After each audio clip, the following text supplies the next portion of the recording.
Meet Adam. It's 1 a.m. on a Monday morning. His tired eyes are fixed on the Salesforce dashboard, and the numbers he sees makes him feel utterly defeated. After 10 flights in the last 30 days, long days and sleepless nights, his team still finished third in the country. He hasn't had a full night's sleep in over a month. He's gained 15 pounds, and after a year off, he's back on anxiety medication. Adam is a VP of sales at a consumer packaged goods company, one of the largest in the world. He has dreams of reaching the executive level, but now, after his team's performance last quarter, he feels like he's fallen far behind. The last 30 days were a relentless grind for Adam. He traveled nonstop, meeting with directors, sales leaders, and account managers to train, motivate, and support their initiatives. He went a whole week without speaking to his wife and son. His wife, knowing his work ethic, was more concerned with his well-being than his lack of communication. 18 months ago, Adam had a breakdown. The pressures from a toxic work environment led to a hospital visit and a prescription for anxiety medication. He realized he needed a change, so he took a long vacation with his family. He quit his job and found the new position that he's in now at his current company. The first 6 months were stellar. Adam received accolades from the CEO, and his team outperformed every other team in the country. One night at dinner, the CEO hinted at Adam joining the executive team one day. Adam came home with stars in his eyes, excited to share this news with his wife. But instead of joy, he saw concern on her face. She said, "Honey, this is great news, but take it one step at a time." Adam rushed off her concerns, dreaming about climbing the corporate ladder and being the next CEO of the company. A month ago, tides began to turn. His team hit roadblocks. And to get back on top, Adam prioritized his work over his health, well-being, and family. And now, feeling defeated, anxious, and unwell, he doesn't know how to make things right. Today, we'll discuss Adam's story with best-selling author and keynote speaker Ambreen Nadeem. Ambreen is a psychologist and host of the podcast Psychology Talks, spreading awareness on mental health and actively helping people to tackle mental health challenges. In 2024, she was celebrated as a top 100 global thought leader. I'm eager to hear Ambreen's perspective on Adam's story and how to help him to balance his ambition with his well-being. My name is Jay Abbasi, and welcome to Unstuck.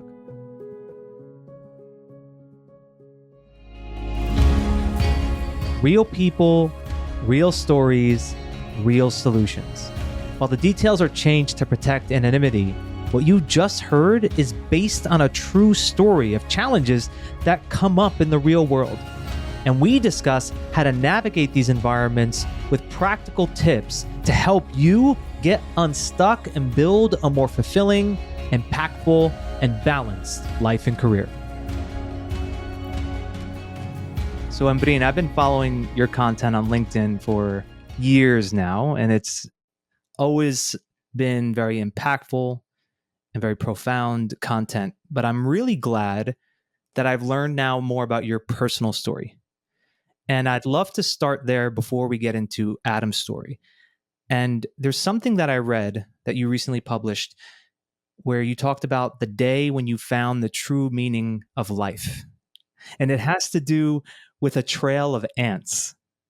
So I would love for you to tell us that story, including what you were going through before you saw that trail of ants and what you learned from that experience, what you found to be the true meaning of life.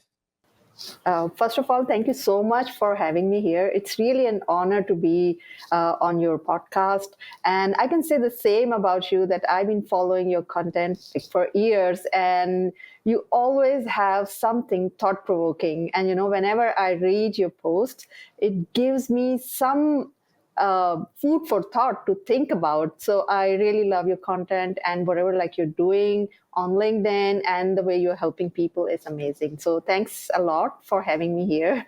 And now let's get back to your question. So yeah, it's basically if I start my journey. So it was like long time back when I was in my teens, and when my father actually lost the job. He was like doing a very good job in a high-fi multinational company, and we were having like great times. But when he lost the job, then we started to having like the really bad financial crisis, and then I realized, the life wasn't that easy because we used to have all the luxuries, and then I realized that everything comes at certain price, and the way we witnessed the way people started to behave, their behavior change. So all of these things really frustrated me, and then I actually moved into the depression, because I realized at that point in time I thought that life's not going to change, and it's going to be like this. And when I used to see that there is no future, it really made me depressed, because I'd lost hope at that point in time. So it was so depressive that I realized that at that point in time, I realized that I couldn't go on forever like this, because all the time, every day I wake up and I face the same challenges, and I see no hope. At that time, I didn't see any hope, and I thought that this is not the life I wanted.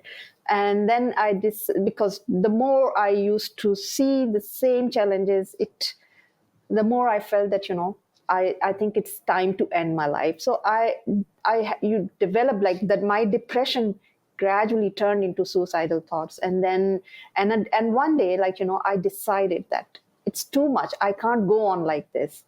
And I decided to actually, end my life. But the moment I decided to end my life, I started to look for some easy way out, easy way to actually commit suicide, which is painless way. And whichever method I try to search, everything comes with certain pain. And it's like, okay, oh no, I don't think that this is the right. I need something easy way to finish this life. And from the very beginning, I had this habit of talking to myself. So whatever the situation I go through, I started to have conversation with myself, that okay, what to do, how to deal with it. And when I was looking for all those painless ways or methods to commit suicide, I realized during my conversation in my head that it's not the pain that I'm trying to get rid of.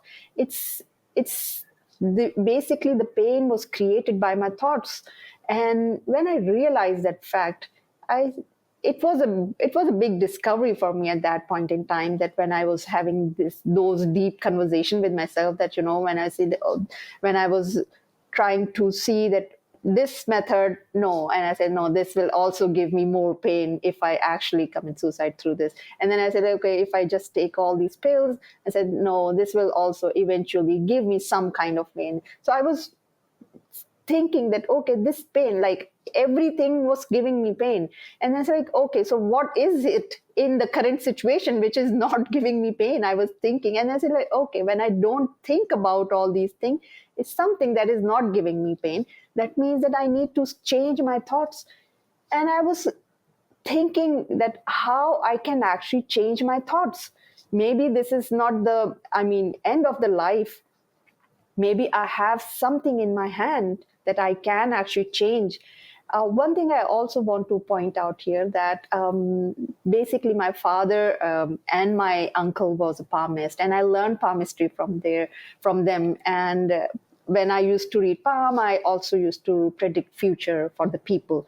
And that was one thing that actually gave me depression also, because when I actually used to read my palm, I thought that, okay, these are the lines and I'm going to end up like a miserable loser.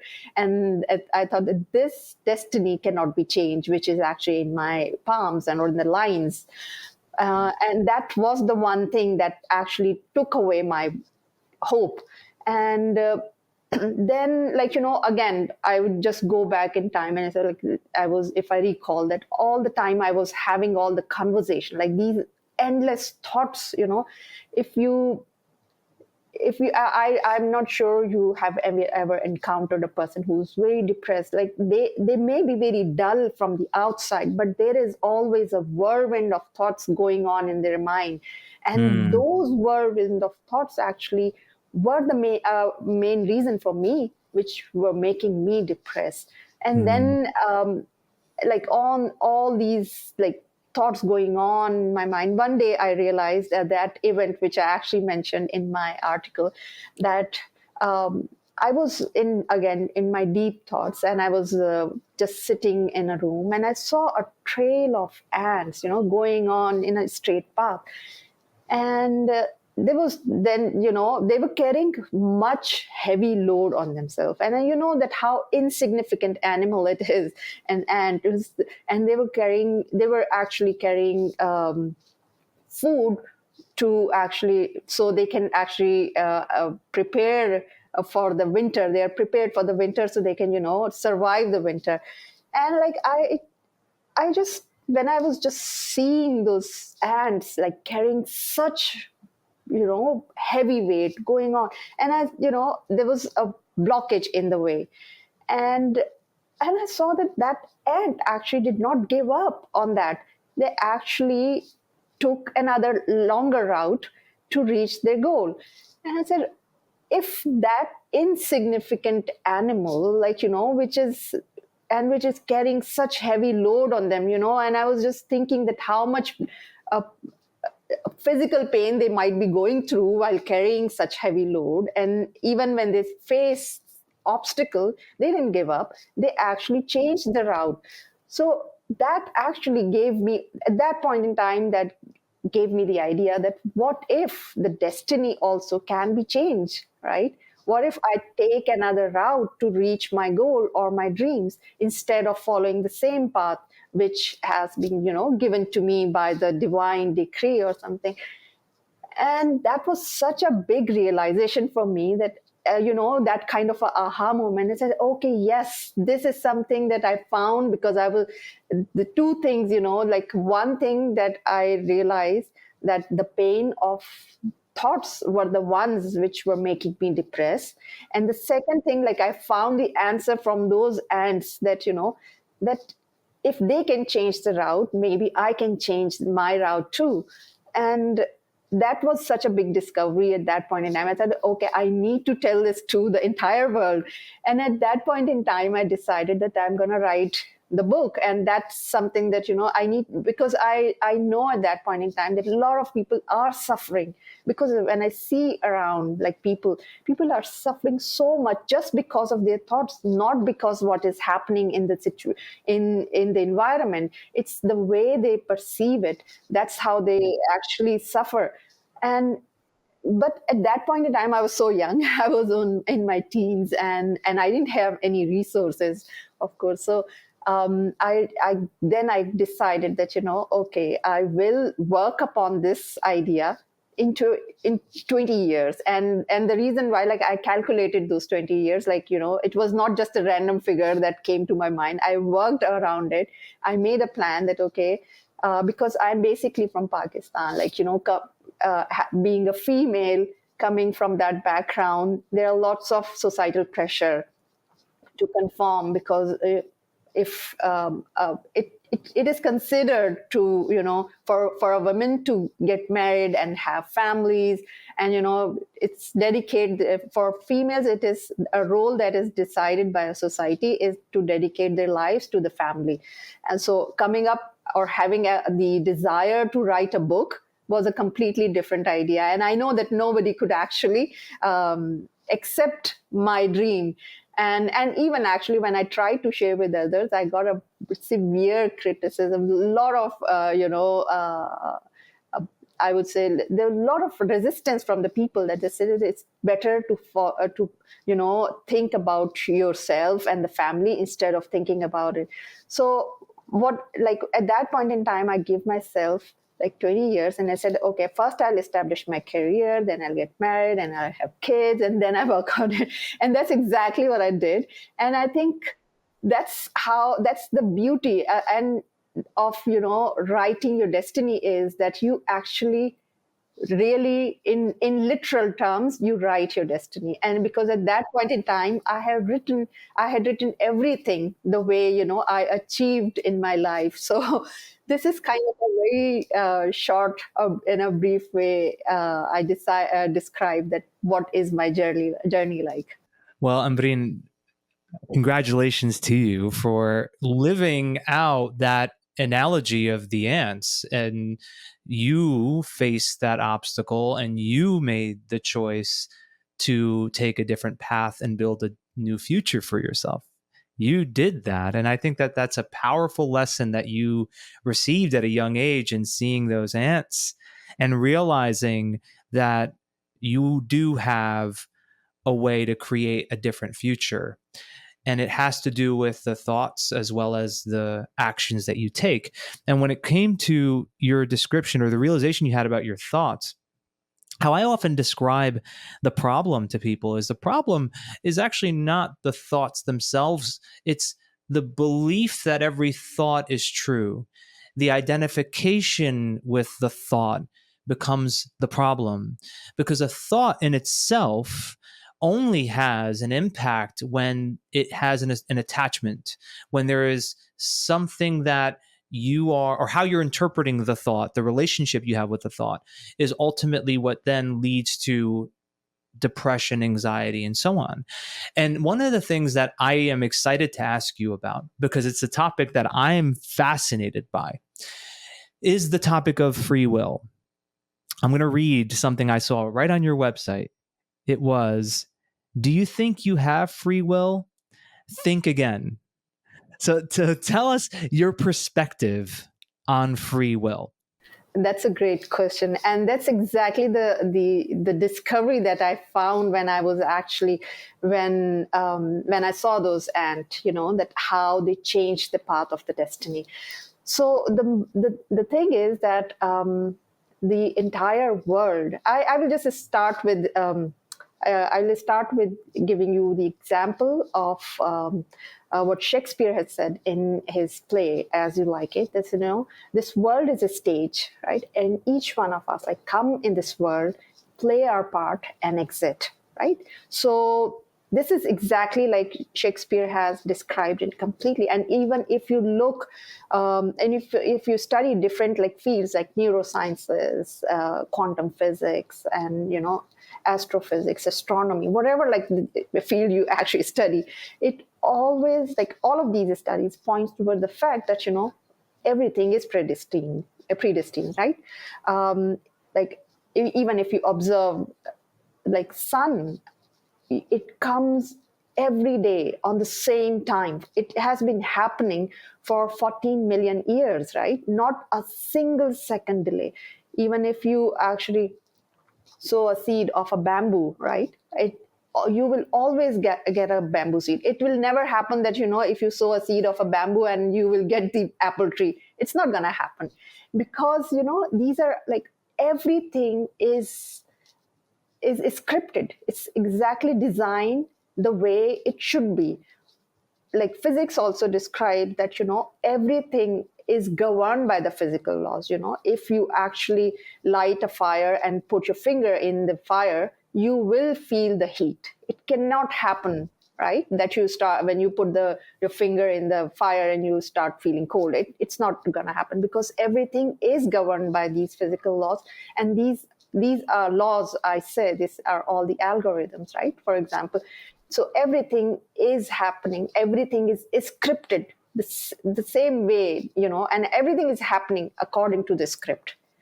So what I said is that it's like, you just think of this world this entire universe as a completely a script, right? Everything is, the Big Bang was meant to happen, and of course the Judgment Day is going to happen the same way. Everything is happening just the way it is written.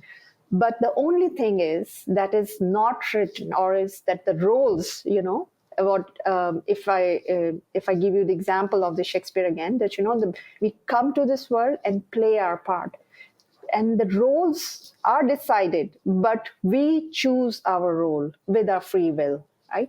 So when we come into this world, we have been given certain role, but it is up to us whether to accept it or reject it. And how we can do this is, for example, I've given, and like in my book, I have described as like, these are the destinies that we have been given. And these destinies, I've like, you can take the example of the train tracks. So for example, if the train A has a track, it will, and if you have been given a destiny of a train track, let's say A, right? So you will always follow the same destiny on the same track. You cannot change anything, whatever's going to happen on the track A, right? But what you can do is you can actually switch the track, right? You can actually switch the track from track A to track B. That's what you can do. And how you can do it is, again, I'll give you the example of quantum physics again, that, if, okay, before actually I give you the example of quantum physics, I'll tell you that, I told you in the beginning that everything is governed by the physical law, so our bodies, and we need to realize that we are not just the physical being. One thing that we have is our soul, which is pure energy, which operates above and beyond these physical laws. So when you realize that you have that power, then you can actually break all these physical laws. And what is your connection? Like your connection, like of your physical being with your soul, is through your thoughts again, because the only thing in you can see that, thoughts is energy, a pure inner energy created by the synaptic reaction, that happens through the different neurons. It creates certain energy, and that is exactly your connection with your soul. And if you see, even like if you study quantum physics and if you study neurosciences, what happens is like thoughts have the power to create neuroplasticity, right? If we start thinking about or start having positive thoughts, we see that the thoughts can create these, different neural paths, and it creates or it changes the entire inner physiology of the brain, right? So, and the quantum physics also said that these thoughts have the power to create entanglement. If you are familiar with the concept of entanglement happens when when two particles are entangled with, if their frequencies are matched, they are entangled, and when they are entangled, they start to behave in a, it's like they're magnet. If you do something here, it's gonna create change in the other particle as well. And that's exactly what happens, is that when you have certain thought that you want to follow certain dream, or you have realize your purpose, that you want to be somewhere else, you don't want that destiny, you want another destiny. So you realize your goal, you realize your purpose, and then you, with the power of your thoughts, you send a signal in the universe to attract all the events that's gonna put you from track A to track B. Like, track A the events will not gonna change in your life. If you have that destiny, you're gonna follow the same destiny, and you don't have any free will, because it's gonna, if you change your path to track B, you will not have the power to change the events on the track B. It's just that you start witnessing the event that is happening on track B. You may decide that, this is a longer, to reach to your goal, you may require to switch several tracks. It's not only just, one track. If you just switch one track and it will lead to your goal. No, it's not like that. You may have to change several tracks with the thoughts. And what happens when you actually change your track? Like, I have met thousands of people. I've like actually studied palms of thousands of people. And one thing that I have observed, that is, I mean, you will also agree with it, that when people decide that that's their goal and they have to pursue their dream, and once they put their heart and soul, they started to see, from out of nowhere, they start to see like people coming in their lives, taking them to their direction. They start to see opportunity in that. I mean, they said that it never happened to them before, right? So this is how they actually get the power to create miracles in their life. But again, I would just point out one thing, that you may encounter miracles, or you may encounter some misfortune also. You need to trust the plan. If you have sent the message to the universe that this is your goal, you will encounter different events, because that's how you are changing your track. Sometimes you can witness a miracle, but the other time you may witness a misfortune. But you need to learn from that event, and keep your focus on your goal, and keep sending the message to the universe that this is the goal that you want to achieve. Yeah, and Ambreen, I have witnessed it in my own life, what you're referring to. And I think when one experiences it themselves, it no longer is a belief. It's something deeper than that. It's just, as you refer to, it's a trust. It's a trust that you establish. And I've also spoken to so many people who have provided all the evidence that I need to prove that these things happen. I can't describe in detail exactly how it all happens and how we attract these things, but it's definitely proven to be true in my life and the lives of a lot of people I've encountered. So if we were to consider and we'll go to Adam's story here, because Adam himself has a lot of ambition. He clearly wants to grow within his career, make more of an impact. So let's take what you were just describing there about free will and about how we can change the train tracks and consider how that would apply into Adam's story. So what's the implication, in other words, of what you just described into Adam's story?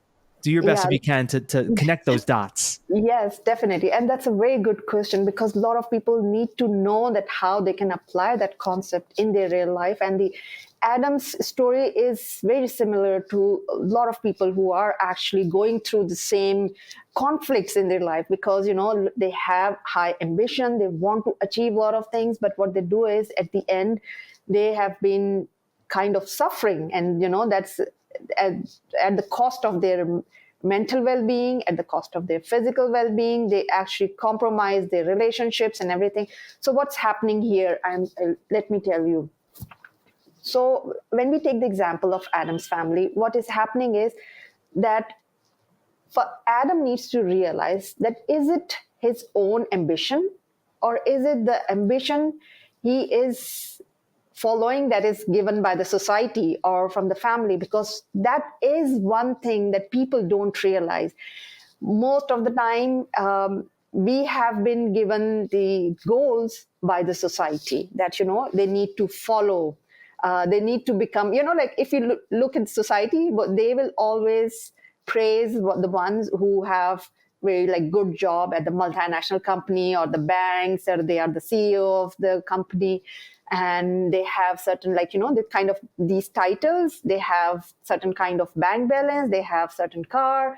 So, a lot of people are chasing those flashy titles, those flashy things, which are actually may not be their true desire, right? Somebody, let's say, they might not be interested in finance career. They might not be interested to work in a marketing career. what they might be needing. So, there is a constant conflict with their like inner self and what has been they have been following. And at that point in time, because when they are chasing the dreams that were given by the society, they will always feel lack of fulfillment. There is always a conflict between the inner self and and the desire that they want to prove themselves to the society.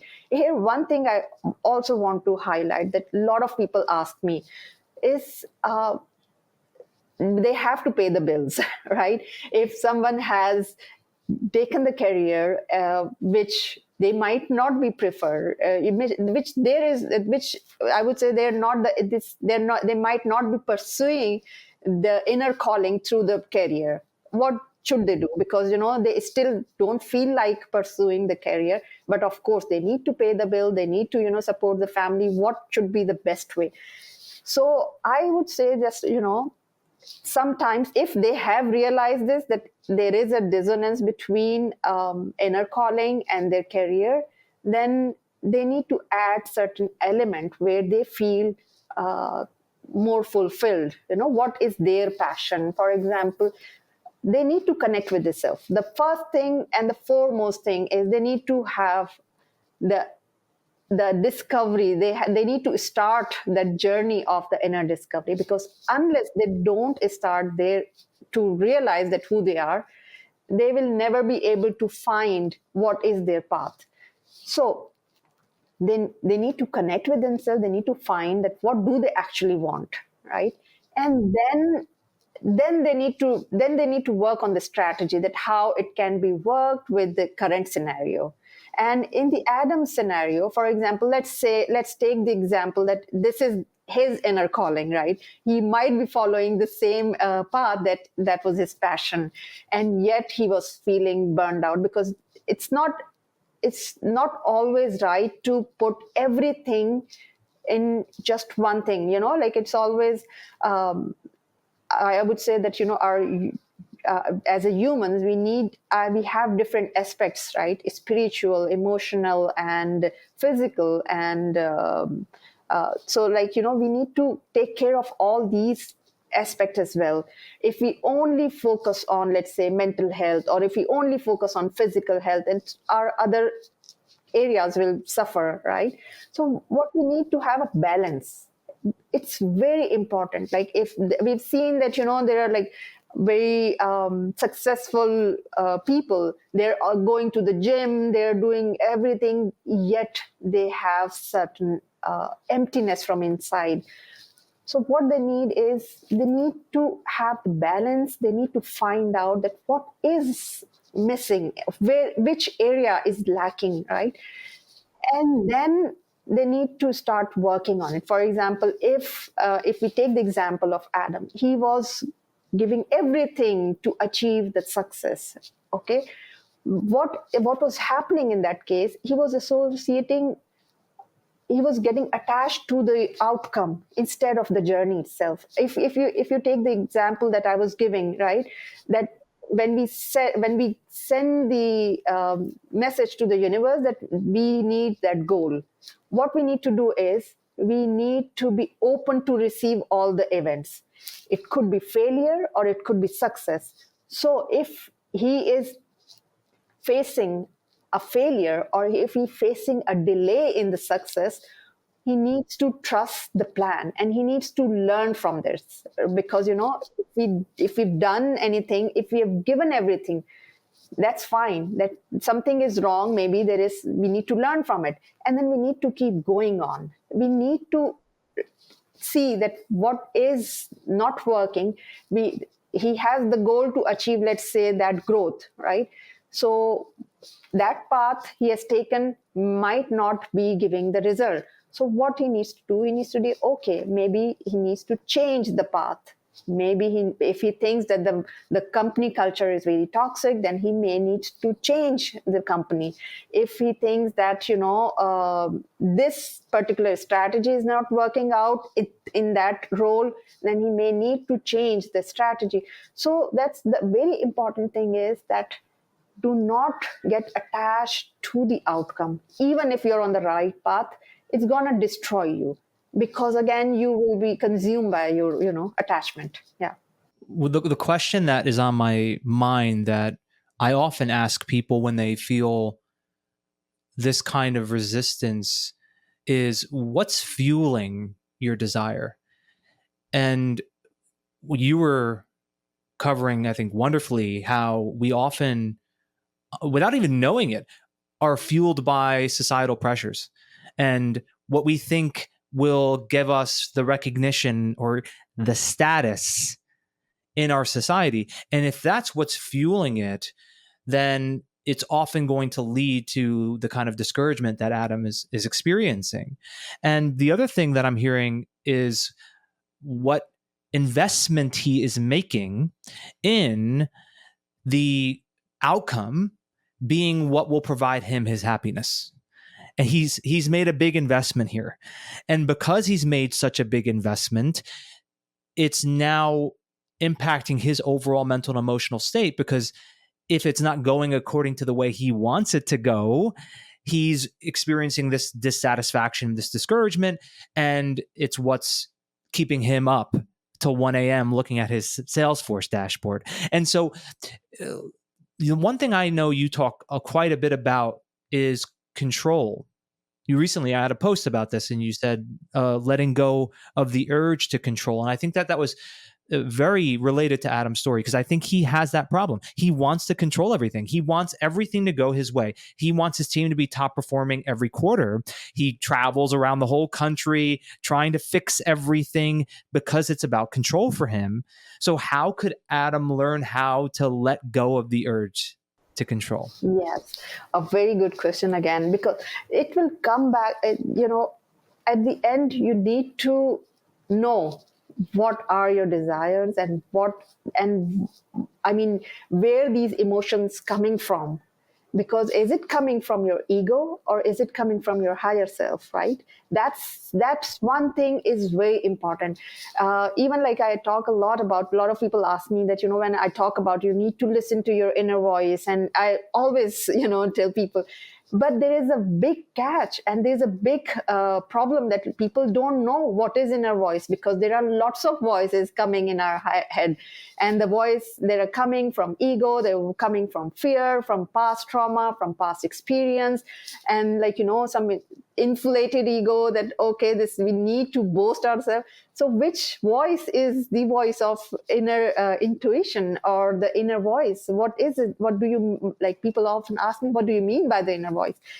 And that's one thing that I actually recently also posted about it, that one needs to be very logical in order to understand what is intuition, because intuition always defies logic. And but how you know that, how it is defying the logic? Because if you master the logic, only then you know that it is defying the logic.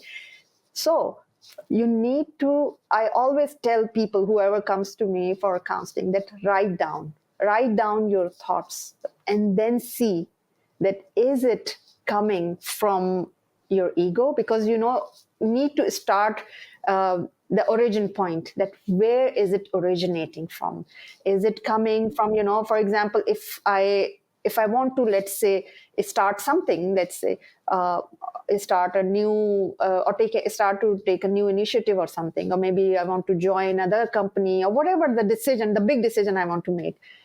And then I write down, okay, this is the thing that I want to, let's say, change a company. And I have thoughts, maybe that I'm afraid of taking up the new role because I will be in the limelight and I would not be able to perform, right? This could be one fear.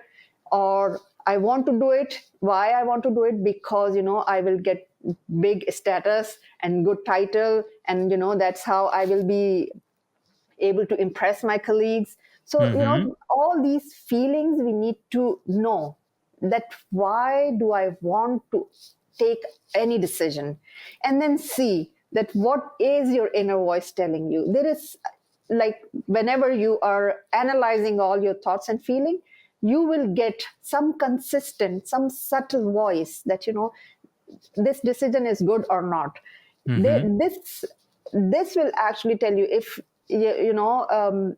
if there is a decision, then you have this constant, a very subtle voice that this is not right for you. Maybe it may look very good decision, but then you start seeing, evaluating all your option, and you start seeing that what all these thoughts and feelings coming from, and then you see that what your heart is saying.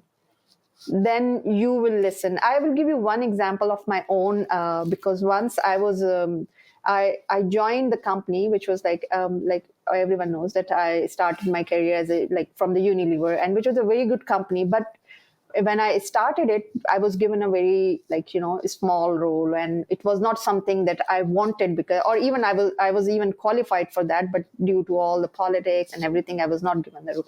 And at that point in time, I was also given I got a job offer from another very good company, and they were paying me much better. Was the title was much better, and I did all this thing, that I was analyzing all my thoughts and everything, and then I decided actually not to actually take that offer and continue with that role, which was not up to, I would say, up to my qualification or something. But I listened to that inner voice, because I know that I was listening to my voice. I said, "No, I don't think so, that this is the right decision for me to at that point in time." And when I actually took the decision, within a year, or maybe within 2 years, I got promoted, and I achieved phenomenal growth in Unilever as well. So I would say that you need to listen to your inner voice. You will find out. You will. I mean, this there is no way that you can miss that voice if you go through certain strategies, if you go through journaling, and if you know that what's happening, if you're good at logic, you will know. Well, I wrote down the way you described it. Intuition defies logic. And it reminds me of my experience after leaving Tesla, when I was considering different opportunities. I was going on some interviews, went out to lunch with some different executive leaders who were attempting to recruit me to their organization. Every one of these interviews, Ambreen, I left with a feeling in my gut of what you were just describing. No, not this. I couldn't explain it. I didn't have a good reason, but I listened. And because I listened, it then opened up the opportunity for me to start my business and do what I do now. And it's because I just trusted that it was pointing me in the right direction. And so the other thing I wanted to discuss with you was in regards to expectation. And it's similar to what you were describing earlier about attaching to the outcome. Now, in Adam's story, he has dinner with a CEO, and the CEO mentions that he'd love to see Adam at the executive level, and he gets elated. He runs home to his wife, excited, feeling this I guess it's just this fuel within him, this drive within him, and it's something that is met with concern from his wife.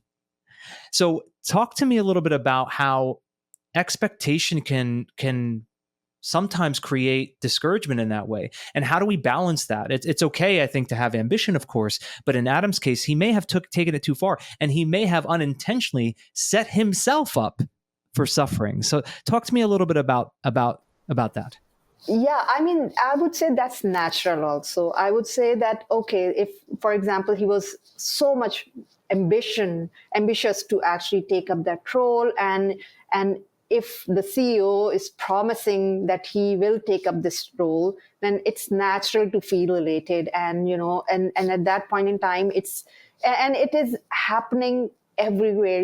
That's how the companies, I would say, that these corporate levels are manipulating people. They actually showing them these glittery image and this illusion that you will reach there at that level, but if you work a little harder, and then the little by little people are started to compromise on their wellness, on their relationships and everything. And because they don't see that it's a big, because they know that it's the big achievement, and they think that it's a little sacrifice for their self. And that little sacrifice could be a big, for that sacrifice he may have to pay a very heavy price. And that is what people don't realize, that the difference between their ambitions and the cost they are paying for to achieve that ambition, right?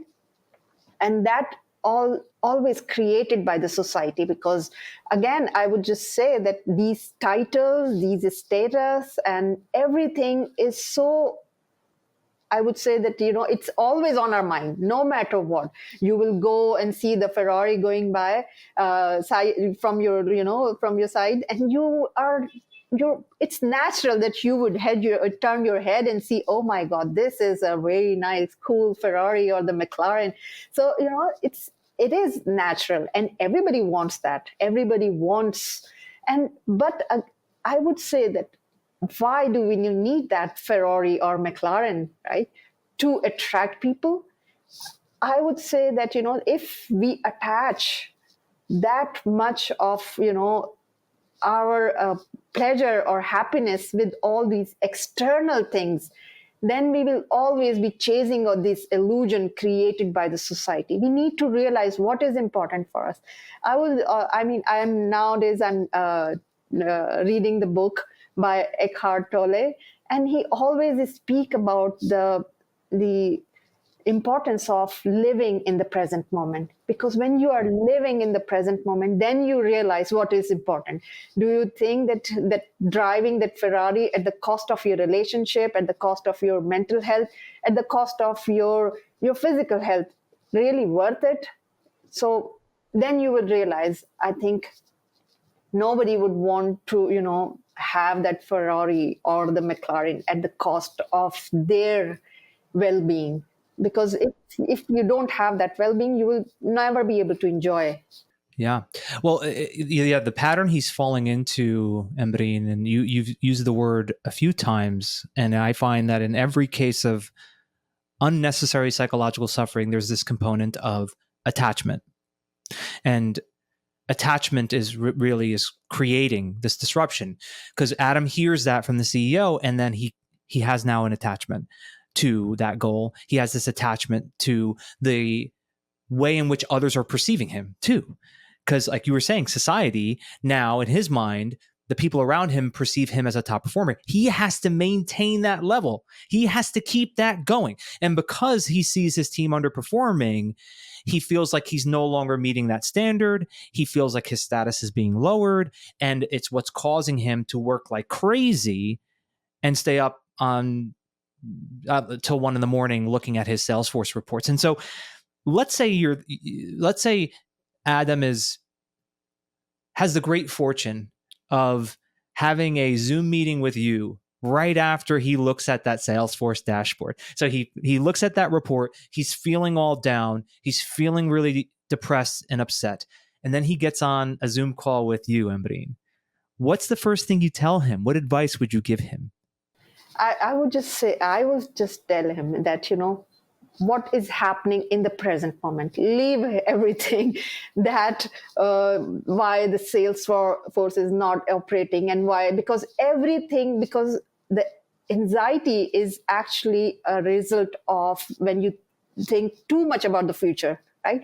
Nothing is happening in the present moment, right? So it's at this moment, he is having a computer, he's having all the blessings in the life, So what I would just recommend to, first of all, count the blessing that he has in the life, in the present moment. It started to, because your mind will always be clouded if you have that kind of anxiety.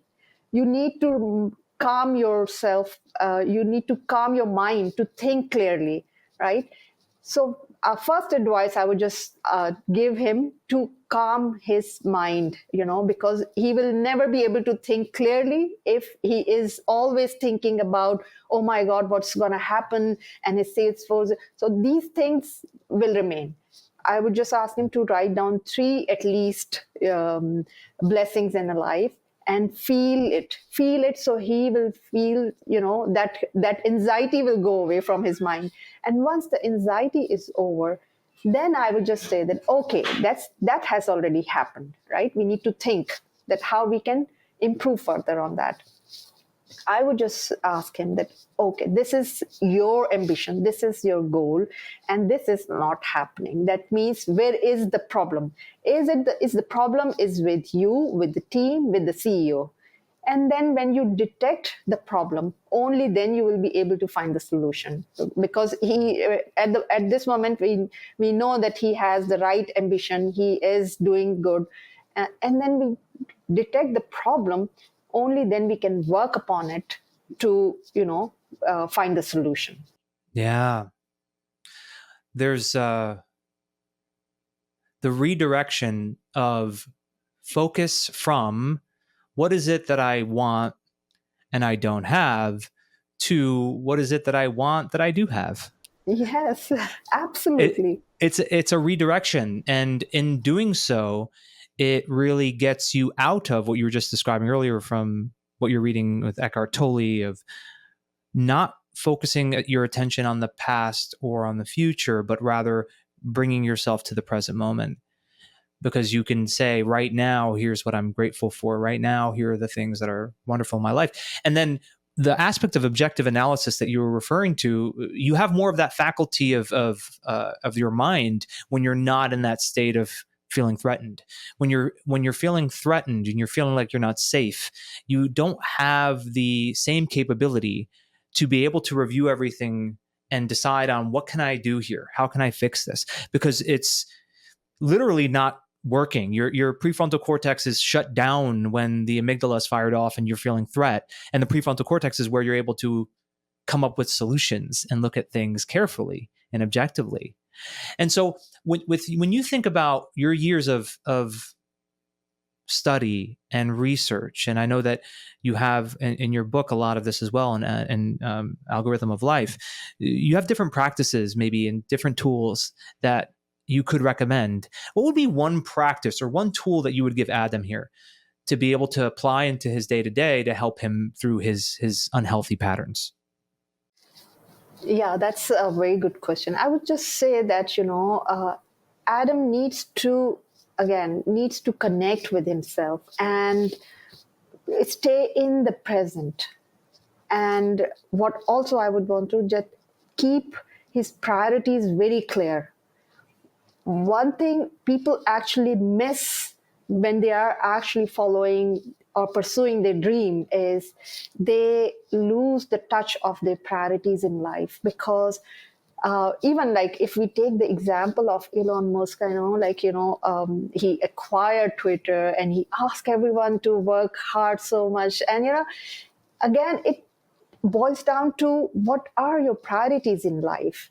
And you cannot sacrifice everything and everyone in your life just to achieve that goal. Your dream is definitely important. Like, I will just give you my example. Like, in the beginning, I said that when I had that goal in my mind, I did not sacrifice everything. I didn't say that, okay, I will defy all the societal norm and then I'll just prove my point. It's not like that. Sometimes you have to be in the society also. And that's why I always tell my people like who comes to me for the counseling, you don't have to be rebellion to prove yourself that you are right.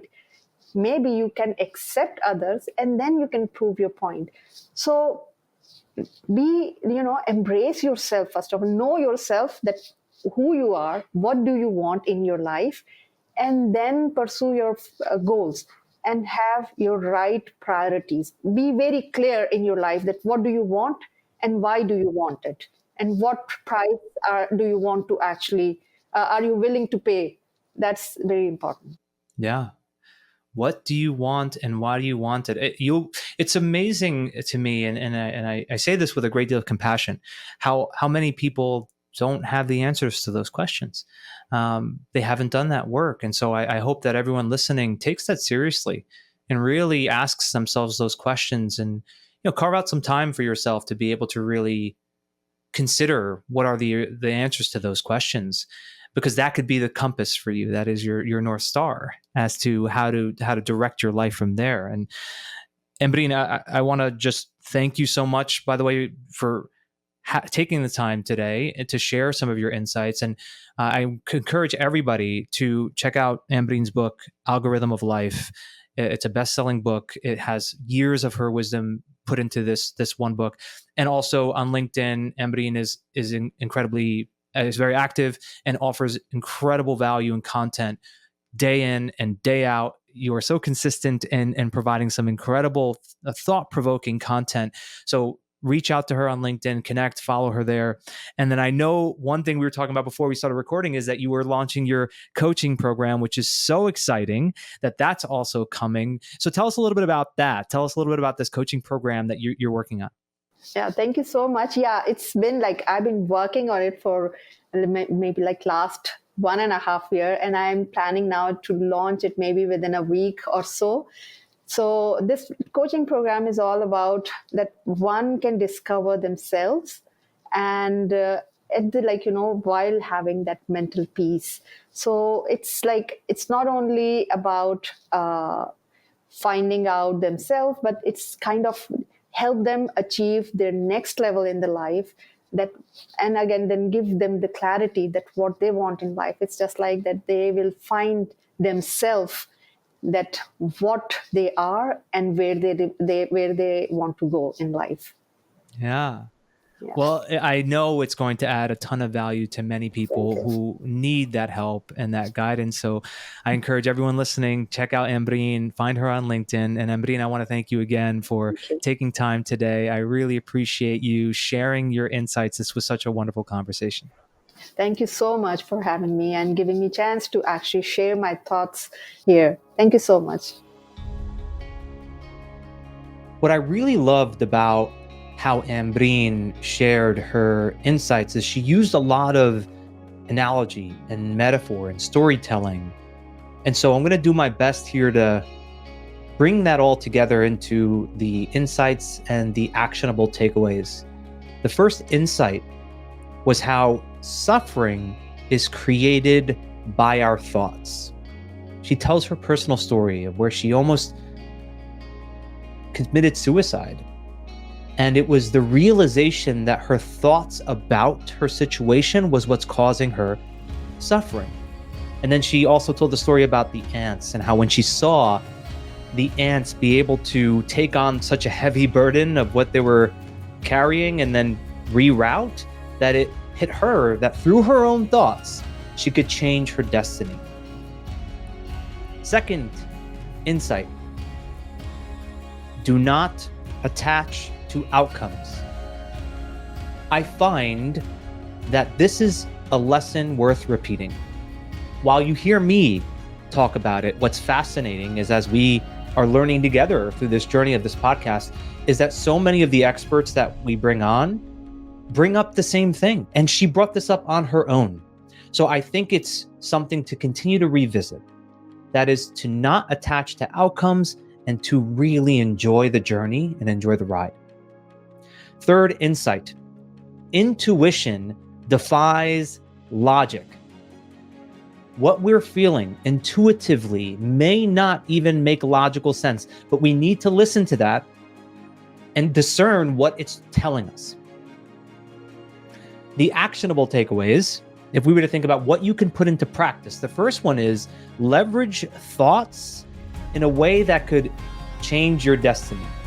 So to use that analogy of the train tracks and how we may be born into a role that puts us on track A, but through leveraging your thoughts, you can shift to track B. Now, when you're on track B, you may have instances where you have misfortune, And then you may have opportunities present themselves, but you need to trust in the process. But the action here to take is to be intentional about your thoughts in a way that brings you to a certain path that you want for yourself. The second actionable takeaway is to write down your thoughts and ask, where is this coming from? So if you're trying to make a decision about your career or relationship even, write down the thoughts and ask yourself, what's fueling this desire? Is this ego or is this higher self? Is this ambition a personal calling, or is it me trying to meet society's standards of success? This is a journaling practice that you can do to be able to make that discernment clearly so that you make great decisions. And the third actionable takeaway is that when you do feel triggered and you feel yourself getting caught into thinking about outcomes and the future, ask yourself, what's happening in the present moment? What's happening right now? Bring yourself to the present moment by counting your blessings, tapping into gratitude for the things you do have. And then you are more capable of discerning the situation, looking at it objectively, and figuring out how to solve problems. Join us in our next episode where we're going to do something a bit different. On Friday, I'm going to be releasing an episode where I'm going to offer additional insights into Adam's story with a study by Sonia Lubomirsky, who is a professor of psychology at the University of California, Riverside. She's also the author of 2 books, The How of Happiness and The Myths of Happiness.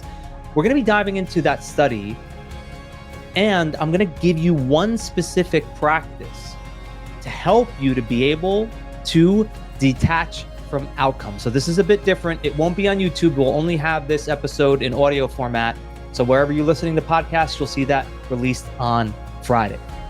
So until next time, thank you for listening.